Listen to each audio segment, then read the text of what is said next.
back to another episode of the Addy Hour. I know we've had a little bit of a slower cadence recently, but for good reason, as I've been working on a book, and I'll have more info about that soon. But I think this conversation is definitely going to be worth the wait, as you all are going to hear from a unique and talented individual. I'm not going to give any spoilers as we jump in, but really glad to have Shai Baraka join on the podcast today. I'm calling this something like Culture, Vocation, and Calling, but I anticipate that we might have to rename it after this conversation. We'll see where things go, but I want to go ahead and welcome Shai Baraka to the Addy Hour podcast. Yes, hey, thank you for having me, Doctor. Expectations really low, but really broad as well. So I think that's well said. So it's my pleasure to introduce Amisho Shai Baraka, who is a self-described polymath. For those who don't know what that is, a person of wide-ranging knowledge or learning. He spent the last 17 years traveling the world as a recording artist, consultant, speaker, and writer. He has 4 solo albums, 3 feature film appearances, and 1 book to his name. He saw that it was good. Whether he's operating as a creative implementer or as a solutionary, that's a word I think he made up, Shai is wisely discerning the times while attempting to bring restoration and redemption. He's a co-founder of the AND campaign and a founding member of the internationally known hip-hop consortium, the 116 Click, and the record label Reach Records. He's also served as a visiting professor at Wake Forest University and at Warner Pacific University. He's currently working with My Boulevard to build a community called Good Culture. And basically, this is a space that will galvanize cultivators around story, art, and ideas. Shai lives in Atlanta, Georgia with his wife, Patrice, his wife of 21 years, and their 3 children. Shai and Patrice also have 2 boys on the autism spectrum, and so these days they find themselves as ambassadors and advocates in the autism community. So again, a lot there and a little bit of space, something that's really powerful just reading your bio, but knowing all the things that you've been about over the years, the things you're about, and definitely appreciate you taking the time to be on this podcast and to talk about all these different topics, and we'll see where things go. I mean, thank you for having me. I find it a privilege. So let's see. Awesome. Well, my listeners know, I usually like to just jump in with a check-in question just to see how folks are doing. I mean, I feel like there's so many things that we can talk about just from your bio itself, but just wanted to start and see how you're doing at this point in time.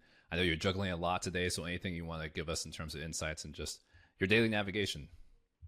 Yeah. So, we do check-ins at my job, and sometimes I try to do them with my family when my family's not utterly disgusted with me. But and usually what we do is we go through the 8 emotions. We say, hey, out of these 8 emotions, how are you feeling? And so for me right now, I think that I'm feeling glad, but I also feel a little bit of shame, if you will.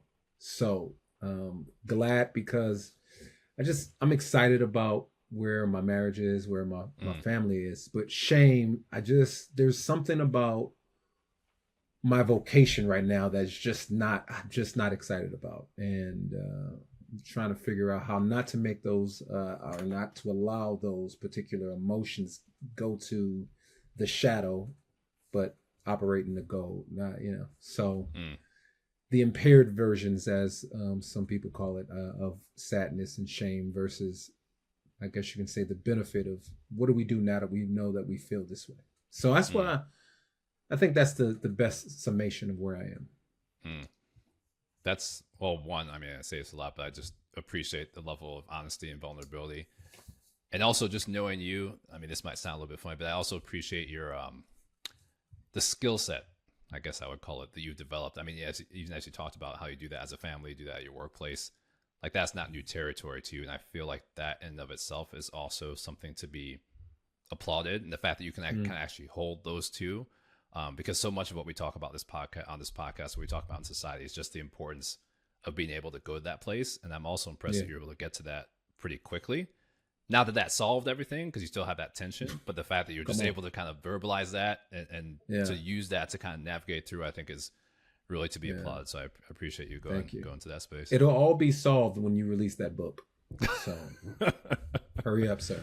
Oh my goodness. I will say that, I mean, I think to, just I'm grateful just for the opportunity for that book. And I feel like God's kind of placed that in my heart. But every time I have a conversation on some of the topics in the book, people are like, I need that now.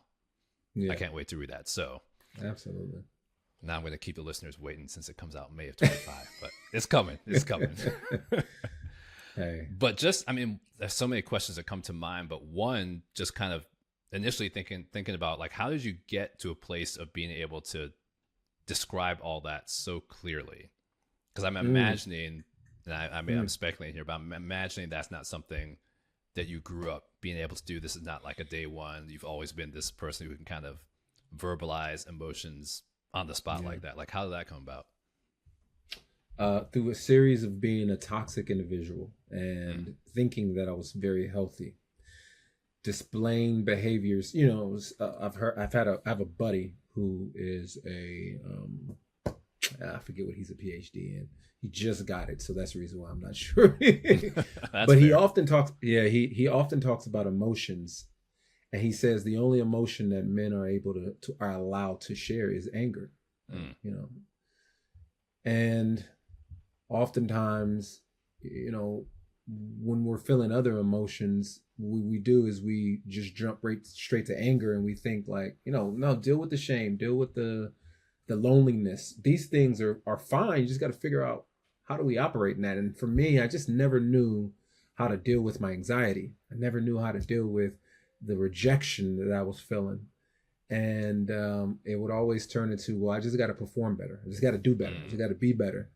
And what I would say is through the terrorizing of relationships that were important to me, and through failures in my own life, I realized, man, I need help.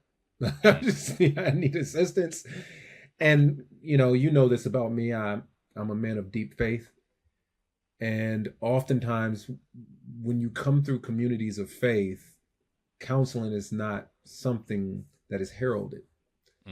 And so for much of my life, I thought, well, I'll just pray it away, or I'll read it away, or I'll think it away, you know, and not just in a spiritual sense. Well, I'm an educated man, I think. So let me read it away in some sort of way. What are the things, or you get real practical. Well, just stop doing it.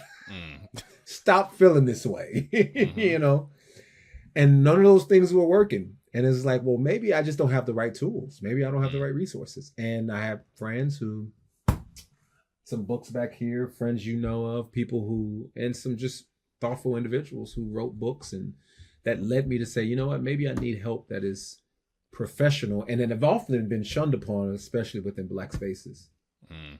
So yeah, that's really powerful.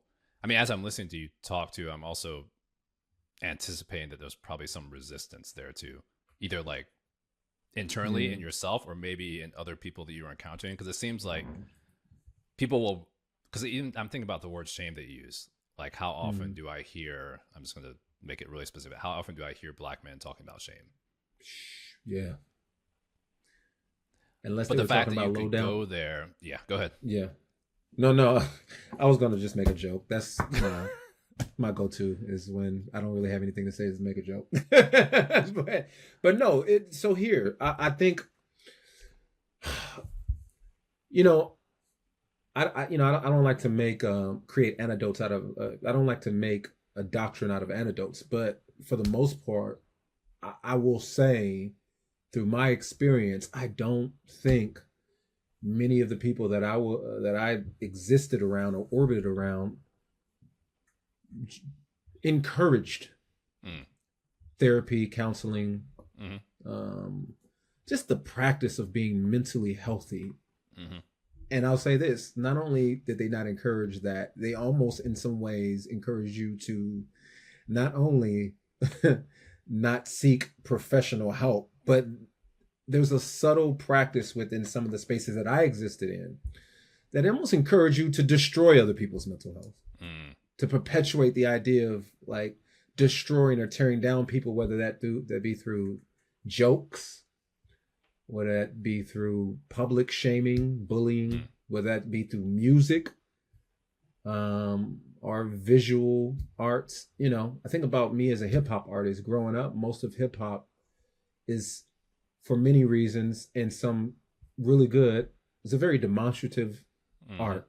It's a very it proclaims great thoughts, ideas, and makes a great declaration, while at the same time it can also be very demonstrative, or it can be very dangerous in tearing down the psyche of an individual. We're always trying to be competitive and achieve more than the next person, and also let you know how poor the quality of your music is, while building myself up, right? And so think about, man, a teenager. Think about well, not even an adolescent, a teenager, a young adult, an adult wrestling with all these signals intruding him, and then you come to this point of where you realize, well, I know that Jesus tells me to love my enemy, and he tells me to think highly of not only myself but others around me, but I'm struggling with the cultural signals that are being passed to me as well. And so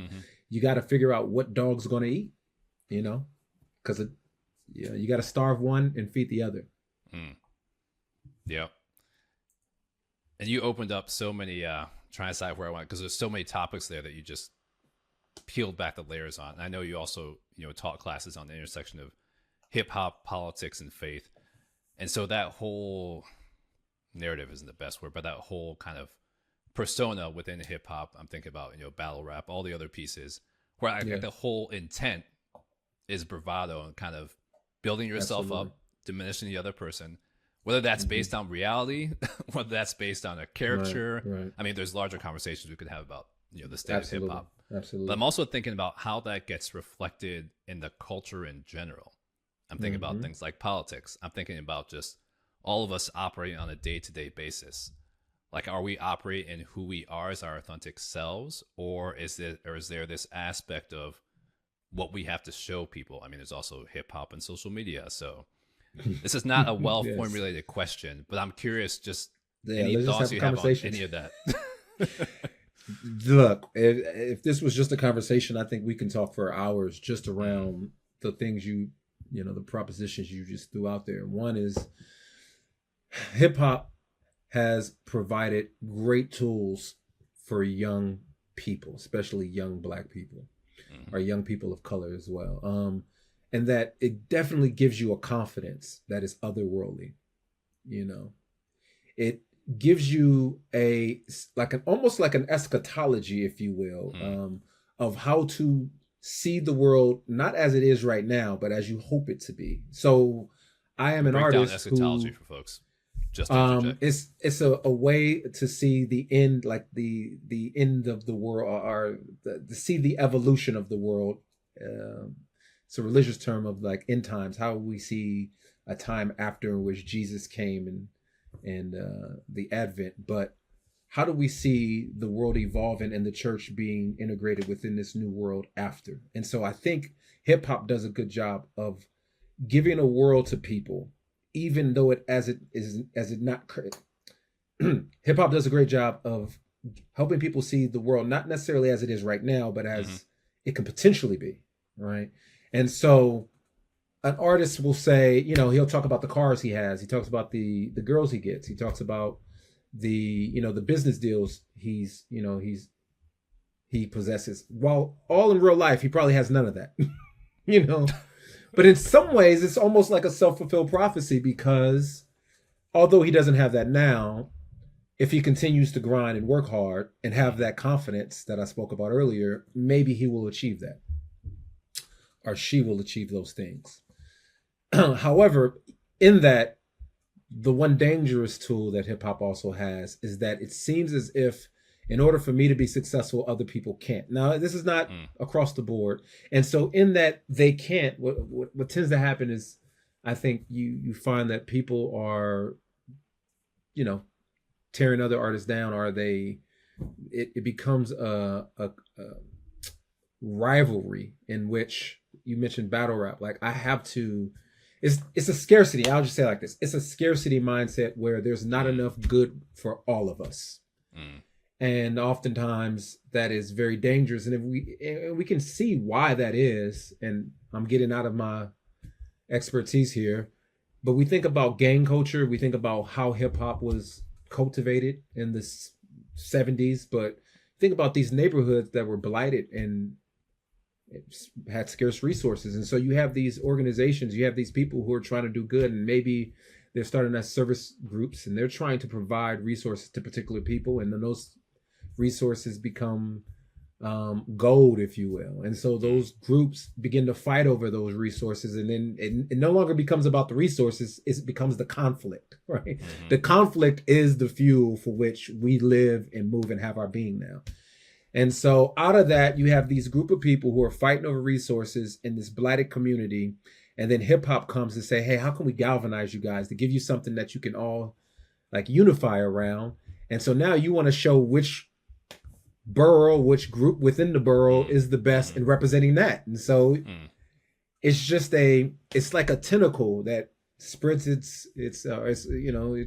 spreads across different types of cultures, and it still has that ethic that may be a little dangerous, while at the same time presenting people with opportunities to thrive. And so, yeah, I think that's one. I totally forgot the other parts of the question. So that's because it was too big. But yeah, I mean, so that's everything you highlight. I mean, I'm thinking just about like the benefits and the consequences. Maybe consequences isn't the right word, but just like the importance of community too, because everything that you've talked about in communities that we're intentionally deprived, I'll just say it that way, and to have something to rally around. But then where does that ultimately lead? And then just even looping back to what you were talking about from the mental health standpoint too, like there's no apparent benefit to showing weakness or acknowledging shame or all those types of things. So, I mean, granted, things have moved, people are talking about that more, but there still seems to be this, I'm getting too academic, but like a dissociation or difference between what people are willing to say they're going through versus when it comes down to it and they're really in the middle of something, whether that be like a mental health struggle or something else, to really own up to it and say like, this is too hard for me. And it seems like that is, for so many of us, for so many different reasons, it's just a hard layer to get beneath. I don't know if I'll switch gears a little bit, but if you've even seen that as you've been teaching classes at different universities at different points in times, like what you've seen in your students coming into the class, if that seems to also be present in them as well. You know, I honestly, I don't think so. I think the generation of students that I've taught, I find that they are very open. Even some of the men are very open and authentic and honest about their, I guess you could say, fragility or their brokenness, and how they emote. Hell, now what I will say, maybe. Because with every gift, there is a shadow, or whatever. With all gold, there's a shadow. I will say, previous generations, they had a stick-to-itness. They had an endurance, a resilience that was unprecedented, but it lacked an emotional IQ, right? Well, I will say today, I think a lot of the youth are emotionally, for the most part, folks that I've observed, they're emotional aware, but they may be a little too sensitive at times, to where now it's like they're extremely fragile. And just by simply saying, hey, that assignment just wasn't good, that was poor writing. It's like, okay, now I got to talk to a mother because I got to have we got to have a counseling session. And so it's like, okay, like I don't know how to critique, so I will say there's the gold in the shadow to generation, but I would say, I think they're more aware than I was, definitely. Yeah, it's a good point. I think it's still a tension at the same time. Absolutely. I'm thinking like generationally. So I'm thinking this was like 2-3 years back when Michael Eric Dyson was on the podcast, and him talking about his generation and just the grind that they were on, fighting all the social justice issues and not being able to take a step back. And so hearing him acknowledge, okay, maybe we needed to actually pay attention and take a pause at some point, even though the things that were at risk were so large and so weighty in a lot of ways. But hearing him kind of articulate that tension, and then at the same time, thinking about the question that I always get asked when it comes to just thinking about anxiety, for instance. So people will say, okay, if we're thinking about younger generations, is anxiety more prevalent? Are we seeing it more often? Are mental health challenges more prevalent and more common? Or are we just paying better attention to them and they were always there in the first place, or is it both? Hmm. And so I always say it always seems to me to Yeah. be a little bit of both, but I'm curious your take on that. Well, I wanna answer the question, and I also want to pose a question to you because Mm-hmm. I've read and listened to Jonathan Haidt. Mm-hmm. He recently released a book, and he's talking about how social media has impacted, Mm-hmm. you know, mental health. And the one thing that I can say that I've noticed without doing any extensive research, but just the personal anecdotes within my own life and the friends around me, I think it has affected us recently. It's more prevalent than maybe generations before because of the ubiquitous nature of our platforms, how Mm-hmm. everybody has an opportunity to speak to issues. And the reason Mm-hmm. why I think the activist kind of ethic, the activist culture that is prevalent within society makes us feel this need to always be present, to consistently speak to issues, even if we're not experts on it. Mm-hmm. And that to me is very dangerous. And you have a person who's popular for music like myself, but I've written songs about political issues, and people were, man, I love your voice. I love what you have to say about issues. Man, I love this song about injustice and, and education. I love this song about racism. And so all of a sudden, Israel Palestine pops up, and then people are like, hey, Show, what do you think? And I'm like, I have no idea, but I feel the pressure Mm-hmm. to have to say something because the people depend on me. And even when people don't depend on us, we still feel the pressure. Mm-hmm. Nobody's checking for you, Sam, to speak on this issue, but yet you feel Mm-hmm. like you have to speak to it. Mm-hmm. And so both of us have to have the discipline to know, like, yes, there was a time where we probably could have used more people to speak up on issues, whether it be in our houses, communities, especially within the political space, in media. But today, I don't think we're in need of people to speak up. If anything, I think we're in need of less people to speak up Mm-hmm. and allow professionals to speak. However, still challenge, to still critique, still evaluate truth, fact, and everything else.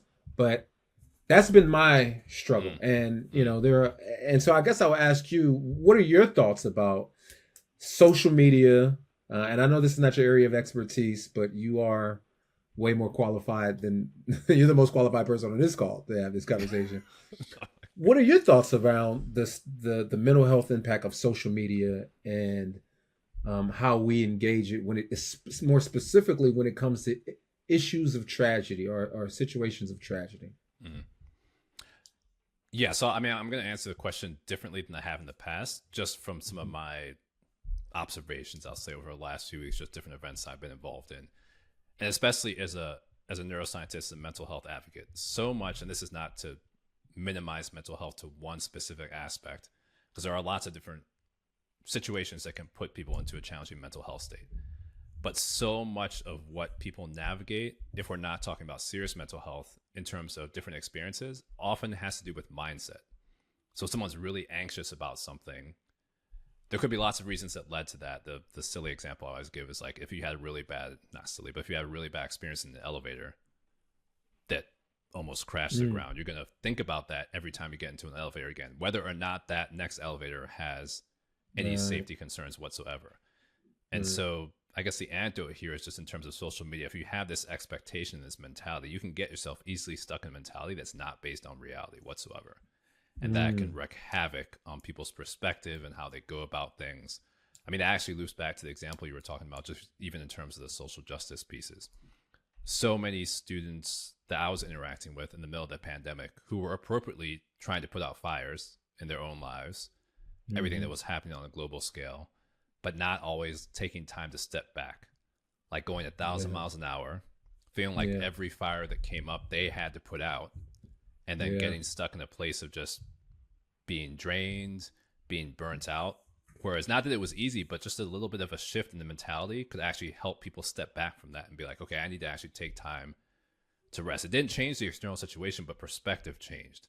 And so when I think about, again, it's not based on research, when I think about mentality, social media, and the mindset that it puts us in, sometimes we're just having unnecessary mental weight for something that doesn't need to be that weighty. And that's not to say that there aren't other things that happen. There's general anxiety. There's so many things people navigate, but that's a layer of it at the same time.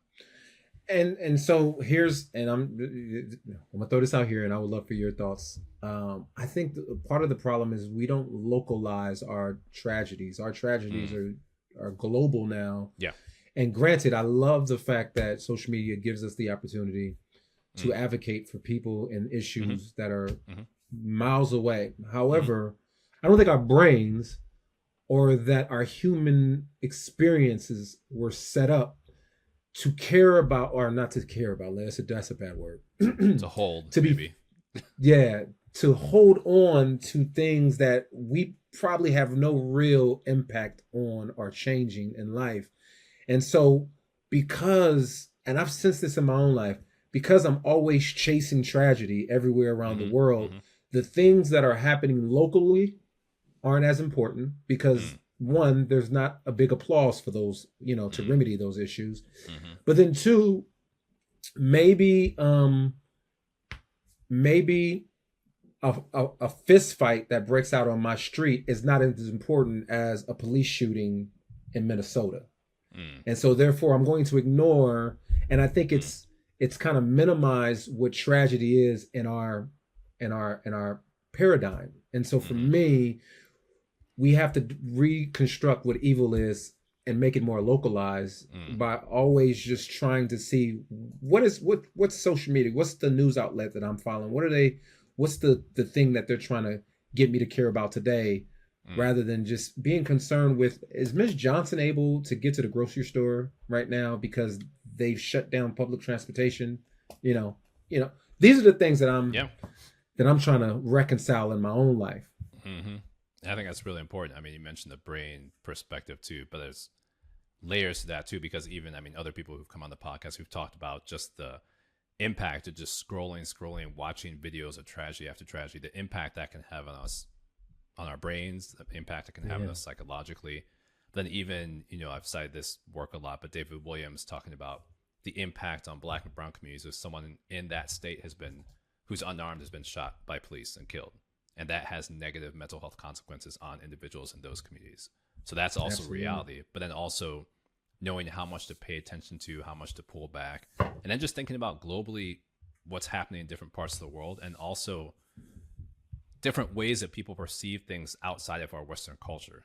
I mean, talking to people I know that have grown up in different parts of the world where tragedies, unfortunately, were just so commonplace that they didn't feel like it impacted them in the same way. That's not to say it wasn't impacting them, wasn't having an impact on their brain, but Right, right, perspective going right. through that.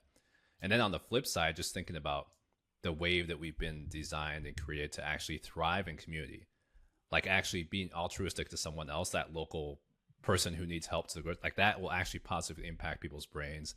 It will actually Yeah. bring about empathy. It can actually have, so I mean, I think it's on both sides. And I think your call in a sense to remind us of what's happening in our community in front of us and not to ignore that is really important as well, and actually impacts our mental health as well. Yeah. Amen. Amen. So I also want to loop back because as I was going through your bio, one question that I had, which we've touched on, is this thought of the polymath. So again, Okay. definitely a person of wide ranging knowledge and learning. Yeah. What, and you've already alluded to this, but what's the balance for someone who carries himself that way to say, okay, this is something I don't want to use the word qualified per se, but this is something I'm going to speak on, and this is something where Yeah. I'm going to step back. Like how do you? And I'm making this too broad, but I'm even thinking about, we'll come back to No. your tension about vocation too, because I feel like that's all wrapped into part of this too. Yeah. How do you find I that balance? this is the shame. This is the shame I'm dealing with right here. Mm. It's like that. I often feel like I think I oftentimes think of myself as a vocational nomad. Like Mm. I struggle to stay situated in one particular field of interest for too long. And I Mm. think that's both a blessing, but I also think it could be something of like anxiety inducing, Mm. if you will, Mm. because when I'm writing music, I'm just so excited about writing music or writing musicals. And then there's a moment where I'm like, you know what? I really want to work in writing stories. I want to write short stories or write uh, a memoir or something like that. And then I'm fully into that. And then it's like, you know what? I want to do something with my hands. I want to do woodworking or carpentry. And, you know, the beauty is that it makes me a well-rounded person, and it teaches me a lot about life. It gives me diversity in how I can be employed or how I can make money. But the tension in that is that it does also create a lot of feast and famine moments in my life. It oftentimes also creates the tension of what you're saying, the illusion that I could be an expert in an area of expertise, but I'm not quite, you know. And so therefore there are moments where I probably should pursue this a little bit more and focus on this a little bit more versus, and I think for me, I have to just have honest introspective thoughts of like, when are you performing for people? When are you performing for yourself? Or when are you actually performing out of the abundance of your heart and love for the Lord or for the well-being of other people? Not just performing for applause, but when are you performing because you truly believe like this is the best work for the current situation? Now let me go on a quick tirade. So one of the things that I like to do is I teach about calling from a biblical perspective this is my own particular assessment of what calling means. When someone says, hey man, I feel called to this. I think, throughout the Bible, you'll see 3 different areas of which God calls people, and he calls people according to skill, which is very, common. A Samson is a very strong individual. He's like, hey, I need you to go fight. Or somebody who's a skilled fighter, go do this. Or, Then you have other folks who are, there's a Bezalel is in the scriptures in Exodus. He talks about, he called him to craft instruments and temples and things of that nature. But then you have people who are called according to a need. Like there's a particular need that is out there, but they may not be skilled necessarily at it. But he's like, hey, Moses, I need you to go free my people. And Moses is like, I don't think I'm qualified for this. But yet still he says, I didn't ask you if you're qualified. There's a need to be addressed. Same thing with Gideon. Gideon, there's many people who just don't feel necessarily qualified, but there's a need. And then the last thing, this is the thing that no one really wants to deal with. He calls us according to suffering or through a teachable moment. And Paul is a great example of this, go and preach the gospel and I will show them how much he will suffer for my cause. Jesus, in a sense, is called to suffer for the sake of humanity. And so when I think about what I do in life, I try to say, man, in which area am I operating in? Because sometimes I'm operating according to the thing I'm extremely skilled in. But then sometimes I may spend a few months or a few weeks working on something that is just a need. For instance, I am a part of a church, and that church had a second campus, and the campus started to fall apart because the pastors left. And they said, you're a good communicator. We think you're a good leader. At least you play one on TV. So why don't you go and just for a time period, help just restore life to this church? I had no desire to be a pastor, 0 desire to be a pastor. I didn't even think I would be a good pastor, doctor. But, I said, you know what? There's a need here. And I have capacity, so I'll do it, And I enjoyed it, man. I loved it. I actually loved it. I love that now. If I probably would have stayed longer. Yeah, I don't know. You know what? I maybe was lying to myself that I didn't want to be. But, here's the thing. I love people. I love to create community, and I love to communicate. I love teaching. So you would think that a person who loves those things would love to pastor. I think what I don't like is the bureaucracy around. Yeah. I don't like meetings. I hate meetings.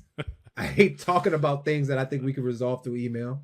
I'm an ideator too. So as long as the meeting's around ideation, let's do it. The moment we get to the implementation, I'm like, all right, somebody else can. Who are you going? So, yeah. So suffering, or according to a situation or a need, and so that's I find myself operating in different I guess you can say, areas of calling at different times in my life. And I oftentimes find myself enjoying it when I am operating in, when I think I'm operating Mm-hmm. in the right spirit. Mm-hmm. And so, yeah. Yeah, that's really helpful. You kind of hear your journey in that too, like again in real time, even with that tension too. I'm curious, for someone who's listening and also feeling like either if they're in school in some shape or form, or in a job, or just trying to figure out like vocation and calling, if these things match.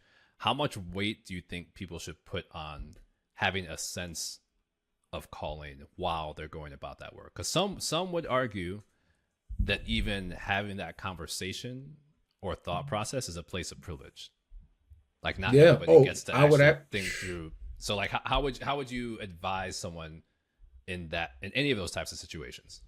Yeah. And so and I think the three dynamics that I presented, in some ways, I would like to think removes that privilege. Mm, And here's why: is because oftentimes, I mean, you said it. Oftentimes, when I've been in spaces, especially religious spaces, where we've had discussions around, let's just say, a theology of calling or a doctrine mm, around calling, work, faith, ethics, things like that. mm, And oftentimes, those conversations can become quite elitist. mm. You at Yale, you wouldn't know anything about that. So what happens is you only are talking to the people who can pursue careers, right? Mm-hmm. Who people who know, if I pursue this, I can build up, a portfolio, get 401k. Here's my goal. Eventually I'll, retire. I'll be good by the time I turn 55 or 60. But, my mom didn't really have that luxury. Now, Mm, would she have loved to have that? Great. So the luxury she had is, there's a need in front of me. I got to figure out how to provide for this mm-hmm. family, because the immediate need right now is to make sure my family can eat. Mm-hmm. So there's ways of taking Mm, that need from just like, hey, um, MLK saw a need. He mm, saw that there was great injustice. And he said, I have the ability to speak to this. Or others saw that he had the ability. And they said, hey, we would love for you to join this particular movement to speak to this issue. Other people throughout history have used their platform to speak to a need. But that's we can even in some ways see that as an elitist mm. way of approaching calling. But sometimes our parents are fulfilling the base level needs that we have as humans to just eat, live, and be merry. You know what I'm Mm-hmm. saying? And so Mm-hmm. I would say to those folks listening, you can still pursue your academic goals, your dreams, aspire to have this particular vocation. But I would say just be sensitive to what needs may be around you, what you may have to suffer in order to not only become the best version of you, but to Mm-hmm. provide, the best life for other people. I think Mm-hmm. when you think about civil rights activism throughout history, these are people who said, I see how much I'm going to have to suffer in order to provide a better life for other individuals. And yet Mm-hmm. they still took on that calling. To me, that Mm-hmm. is a great testament of what vocation can do. Mm-hmm. And here's the other thing that I would say: your job, I don't think your job has to be tied to some social good in order for it to be Mm. meaningful. The Wow, fact that you that's good. work in itself is, Mm-hmm. I think, meaning, is beautiful. Mm. And if I would even go to get a little spiritual, I would say that it's worship as unto the Lord. The Mm. job itself isn't worship. The act of cultivating is worship. When we see in Genesis, and here's my issue with a lot of the gospel that's teached in a lot of our churches, we only talk about a personal relationship with God. Well, if all I care about, and if God only cares about my personal relationship with him, then I'm allowed to create an earthly hell with things I do, as long as I feel Mm. like my piety is good. But Mm. that's not how God instituted relationships. He instituted a relationship with us. He instituted a relationship with us understanding who we are within ourselves, mental health, right? This is where individuals Mm-hmm. like you come in. But he also instituted a relationship with one another. Mm-hmm. How do we relate? But the fourth area in which I think is important, he instituted a relationship on how we work and how we cultivate and how we deal with the land. And what we believe as Christians We believe that sin violated all four of those major relationships. And what Jesus does is he restores that. And so it's not just about my personal piety. It's about how I relate to God through the redemptive work of Jesus, but also how I redeem the relationship with others, how I redeem the relationship with myself, and how I work. And so as you are thinking about the way you work, think about how what you do impacts those folks around you. That's good. Folks are going to have to play that back too. Because I think there's so much, just one of the pieces that you mentioned, just the pressure to be like, whatever I'm doing on day to day has to have this huge social impact. Like that just, That's good. Yeah. I love what you said about just all the aspects of community too. So I just wanted to also actually tie that back in to something that again was in your bio, just to lead off as we kind of wrap up. But just thinking about neurodiversity too. Obviously you have a personal investment in that as you and your wife, are advocates for the autism community, with the family scenario you have with both of your boys, but then also just thinking about like local community and that awareness. Cause I think there has been a big push now for people to have appreciation for who are we as a community. And when we see people interacting, acting in different kinds of ways, do we make assumptions? Or do we actually have a heart of compassion to say, okay, I might not actually know what this person's experience is, and that includes things like neurodiversity, but to be able to kind of change our perspective and have that awareness. So obviously for you, that's been a personal journey, but I'm curious how that journey continues for you as a family and how you've also sought to raise awareness for others who maybe were unintentionally oblivious to those things in the past. That's a great question. There's a few things that I've done and I continue to do. One is I try to partner with organizations who are creating that said diversity, whether it be in zoos, in arenas, restaurants, helping churches to create spaces that make it suitable for people who may fall on the wide spectrum of sensory sensitivities, if you will. And so in doing that, there are different things like one, are we considering training people? When, I'm sure we've all been on airports or we've all been on an airplane and you've heard babies cry, or you've heard like someone who may seem like they're on the spectrum just get anxious and agitated. And there are different organizations out there who are just doing their best to try to train flight attendants, waiters, waitresses, police officers, people who work in just public venues on how to interact with people who are neurodivergent. The other thing I do is I write music. I remember the first time I became an advocate, if you will, was actually by accident. There was a gentleman who was doing interviews with hip hop artists about parenting. And he asked me, he said, what is it like to be in hip hop and also be a parent? Which should be something that people talk about, but obviously I'm pretty sure we don't have more than a dozen songs out there about parenting.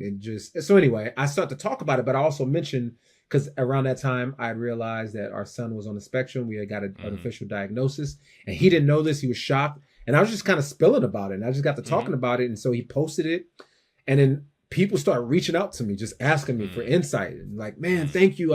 I'm struggling with the same thing, and are there resources? And at the time, I was like, I don't have any resources. I'm me myself. I'm trying to figure this thing out. But then I realized, I was like, I have a voice.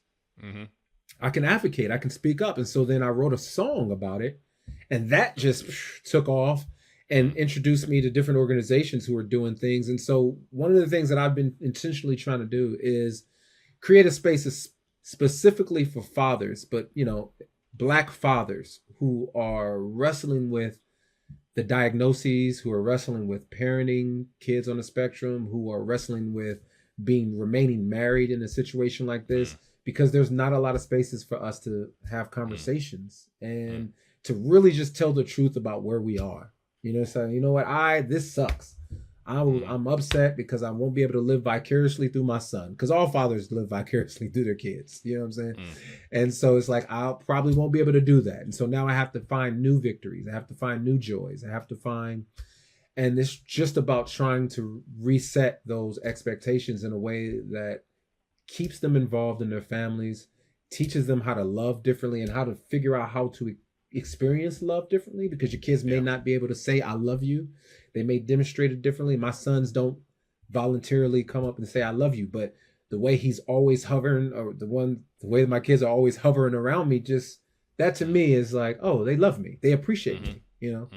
And so there's things like this that fathers need to hear and need to, and then there's the, you know, other things like resources, man. How do you deal with, you know, my kid's about to turn 18. So now there's a lot of questions about guardianship. It's like, and there are people who like, hey, I don't know what to do. You know, how do I navigate that? So it's just, it's so much. And so I want to be able to create an environment, a community locally, but then also globally, of folks who can say, I want to descend somewhere and get information that may be helpful for me. And if I can be that, man, well then, Lord willing, there's that need, right? I'm not particularly skilled at it, but there's a need there. And so, and there's a sense of suffering there as well. And like, I will forever have to deal or live, a deal is not the right word. I will forever have to live with this condition that is that my sons have, you know, and it's teaching me the beauty of who they are, but it's also created some struggle in my life and in their lives as well. And so we're learning how to cultivate, if you will, together as a family. Yeah, that's so well said, so honest too. I mean, even as you're sharing, I know you talked about the suffering, but it's also obvious that there's a lot of joy there too, as you talk about the ways that they express their love to you. So, I mean, I know that that's important, and I think it's also helpful, even as you accidentally stepped into this advocacy role, for others to hear from you too, from your vantage point, because there is such an important part of community that happens, and with you having that platform, being able to kind of create that community in a sense as well. And if I can, I want to shout out one organization that I think is just wonderful. It's an organization called Culture City that does a lot of great advocacy. So if there are people here who have restaurants, who have, you know, organizations, and you're trying to figure out, how do I make my space more sensory inclusive, I would say reach out to Culture City, culture with a K, and then city.org, and they will definitely help you do that. That's awesome. I appreciate you mentioned that, and we can even drop, you know, some of that in the show notes and give people links and things like that as well. So, wow, well, we covered a lot of ground. Yeah, man. I appreciate you. Just kind of. I'm glad you gave that disclaimer at the beginning, because that is the way it is. But I mean, to be honest, I think that's some of what people appreciate about this podcast too. That it's not excellent. We're not structured and locked into one lane or one venue, but I think appropriately pulling in these different pieces without getting too wide and outside of our area of experience or expertise, but just being able to be real about these things too, because I think there's so much that can come from these conversations, and hopefully it sparks conversations for other folks as well. But appreciate your insights, your honesty, all that you've been doing over the years, that you continue to do, and just for taking the time out to even be on this podcast. I mean, it's a pleasure. It's a pleasure. I can actually say that I've been to Yale now. You can.